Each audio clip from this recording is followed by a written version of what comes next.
오늘 우리에게 주신 하나님의 말씀은 시편 127편입니다. 시편 127편 1절부터 5절까지 말씀을 함께 봅니다. 제 127편 솔로몬의 시, 곧 성전에 올라가는 노래. 여호와께서 집을 세우지 아니하시면 세우는 자의 수고가 헛되며, 여호와께서 성을 지키지 아니하시면 파수꾼의 깨어있음이 헛되도다. 너희가 일찍이 일어나고 늦게 누우며 수고의 떡을 먹음이 헛되도다. 그러므로 여호와께서 그의 사랑하시는 자에게는 잠을 주시는도다. 보라, 자식들은 여호와의 기업이요 태의 열매는 그의 상급이로다. 젊은 자의 자식은 장사의 수중의 화살 같으니 이것이 그의 화살통에 가득한 자는 복되도다. 그들이 성문에서 그들의 원수와 담판할 때에 수치를 당하지 아니하리로다. 어느 교회에 예배 시간마다 꿀잠을 주무시는 성도님이 계셨대요. 잠깐 조는 정도가 아니라 아예 대놓고 잠을 자는 거예요. 목사님이 보다 못해서 하루는 그분에게 물었습니다. 아무개 성도님은 어떻게 예배 때마다 그렇게 졸고 계시냐고, 어떻게 예배 때마다 주무실 수 있냐고 물었더니 대뜸 하는 말이 하나님이 저를 참 사랑하시는가 봐요. 엉뚱한 소리를 하는 겁니다. 무슨 소린가 했더니 시편 127편 2절에 여호와께서 그 사랑하는 자에게는 잠을 주신다고 하지 않았냐 그러더라는 겁니다. 여러분, 미안하지만 이 말씀은 잠이 많은 사람을 변호해 주기 위해 있는 말씀이 아닙니다. 혹시 여러분 그렇게 이 말씀 읽었다면 여러분 한참 잘못 읽으신 거예요. 그럼 어떤 의미의 말씀인가?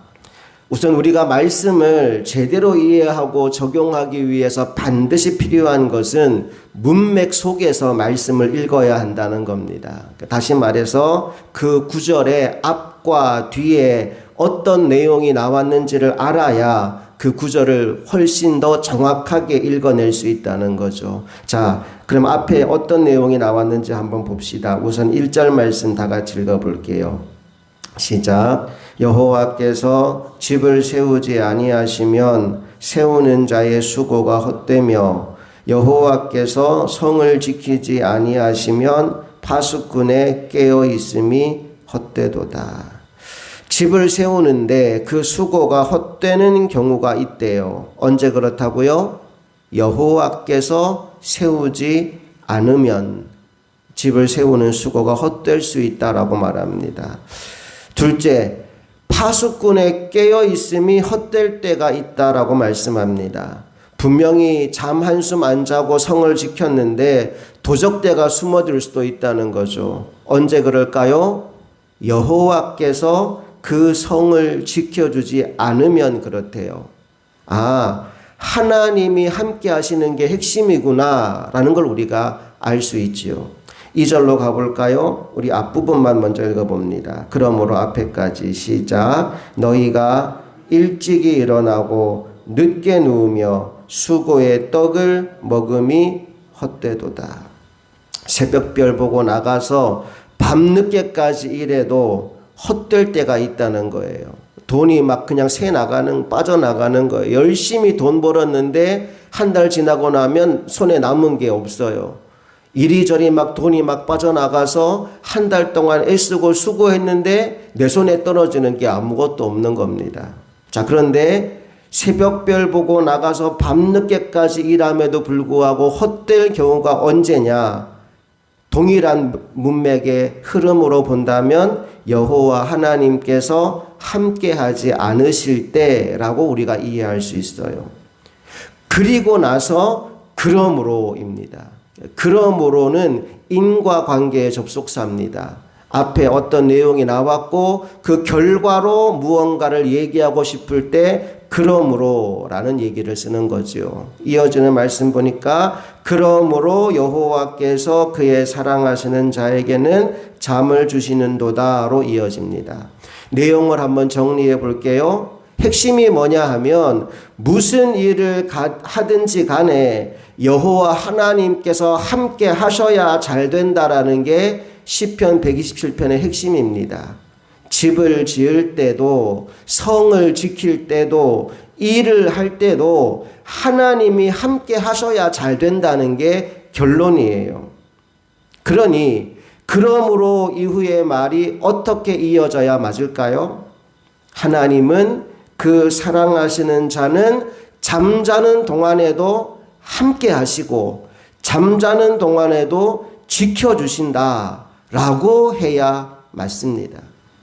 나는 잠을 자지만 나를 사랑하시는 하나님은 졸지도 않으시고 주무시지도 않으시고 나를 지키시고 보호하신다. 여러분, 이런 의미의 그러므로라는 거예요. 실제로 표준 세번역 성경을 보면 이 구절을 정확하게 이렇게 번역해 놓았어요. 한번 들어보세요.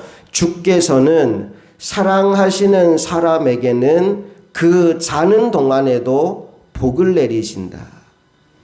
그러니까 아무 때나 잠 잘 자는 게 복이 아니고 잠자는 동안에도 하나님이 지켜주시는 게 복이라는 거예요.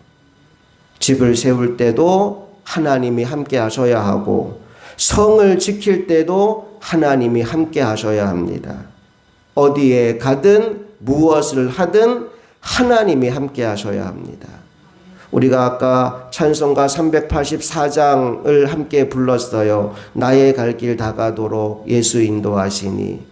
그 1절 마지막 가사가 뭐였느냐 하면 무슨 일을 만나든지 뭐하리라? 만사형통하리라입니다. 여러분, 그 무슨 일 속에는 좋은 일만 있는 거 아니에요. 나쁜 일도 있습니다. 성공만 있나요? 아니요. 실패도 있습니다. 건강한 것만 있을까요? 아니요. 병드는 때도 있어요. 그런데 그 모든 상황 속에서 하나님이 함께 하시면 만사형통이에요. 모든 것이 합력하여 선을 이루게 하시는 겁니다. 제가 몇 번 요셉의 삶을 언급했던 적이 있는데 요셉의 삶이 정확히 그렇게 형통한 삶이었어요. 노예로 끌려가도 요셉은 형통한 사람이었고 감옥에 가도 요셉은 형통한 사람이었어요. 그 비결이 뭔지 아십니까? 어디에 가든지 여호와 하나님께서 그와 함께 하셨기 때문입니다. 우리 다시 한 번만 창세기 찾아서 읽어봅시다. 39장 2절로 한번 가봅니다. 함께 읽습니다. 시작. 여호와께서 요셉과 함께 하심으로 그가 형통한 자가 되어 그의 주인 애굽 사람의 집에 있으니. 지금 요셉이 보디발의 집에 종으로 팔려갔을 때의 상황을 설명하는 겁니다. 종으로 팔려갔는데 그가 형통한 자가 되었다고 얘기합니다. 그리고 거기에 붙어있는 수식어가 뭐냐 하면 여호와께서 요셉과 함께 하심으로 라는 거예요. 이게 형통의 비결이라는 말입니다. 3절 가봅니다. 시작. 그의 주인이 여호와께서 그와 함께 하심을 보며 또 여호와께서 그의 범사에 형통하게 하심을 보았더라. 형통의 비결이 뭐예요? 여호와께서 그와 함께 하심입니다. 23절로 가봅니다. 23절 시작. 간수장은 그의 손에 맡긴 것을 무엇이든지 살펴보지 아니하였으니 이는 여호와께서 요셉과 함께 하심이라. 여호와께서 그를 범사에 형통하게 하셨더라. 간수장이라는 말이 나온 걸 보니까 지금 어디 간 거예요?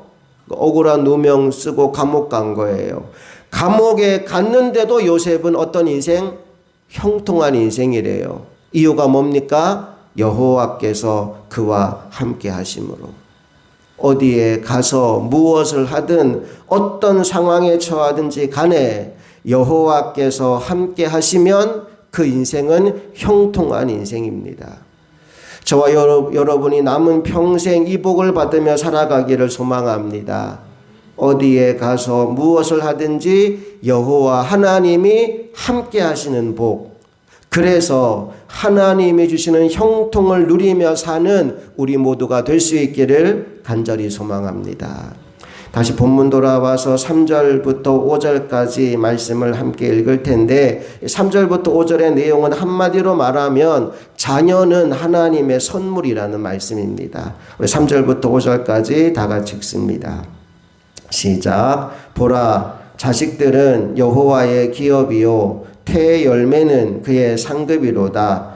젊은 자의 자식은 장사의 수중의 화살 같으니 이것이 그의 화살통에 가득한 자는 복되도다. 그들이 성문에서 그들의 원수와 담판할 때 수치를 당하지 아니하리로다. 아멘. 요즘 젊은이들 가운데 비혼주의자들이 그렇게 많대요. 연애는 하는데 결혼은 안 하겠다는 거예요. 그리고 또 결혼한 부부 중에도 자녀는 가지지 않겠다라고 말하는 부부도 굉장히 많아요. 출산율이 점점 줄어들고 있죠. 하나님의 명령은 무엇입니까? 생육하고 번성하여 땅에 충만하라는 것입니다. 오늘 이 시대 젊은이들이 자녀가 하나님이 주시는 선물임을 인정하게 되기를 원하고 사랑으로 자녀들을 양육하게 되기를 소망합니다. 먼저 우리들, 이 새벽 기도의 자리에 나온 우리들이 우리에게 주신 귀한 자녀들이 하나님의 선물이라는 사실을 다시 한번 기억하게 될 수 있기를 소망합니다. 그래서 내 자녀들이 하나님의 사람으로 온전히 세워지고 그들이 믿음의 가정을 이루고 자녀들을 출산하여 믿음의 명문 가문들로 세워지게 되기를 간절히 소망합니다. 제가 새벽마다 기도하는 제목 중에 하나가 우리 흥업교회 모든 성도님들의 가정이 신앙의 명문 가문이 되게 해달라는 기도를 빼놓지 않고 하고 있습니다. 이 기도는 여러분만을 위한 기도가 아니라 여러분의 자녀와 그 자녀의 자녀들을 위한 기도입니다. 믿음의 대가 끊어지지 않고 대를 이어서 정말 하나님이 기뻐하시고 귀히 쓰시는 하나님의 일꾼들이 세워지게 될 수 있기를 소망합니다. 보라, 자식들은 여호와의 기업이요 태의 열매는 그의 상급이로다. 하나님이 선물로 주신 귀한 자녀가 하나님의 뜻대로 잘 자라서 하나님의 기쁨이 될 수 있기를 주님 이름으로 축복하고 소망합니다. 함께 기도하시겠습니다.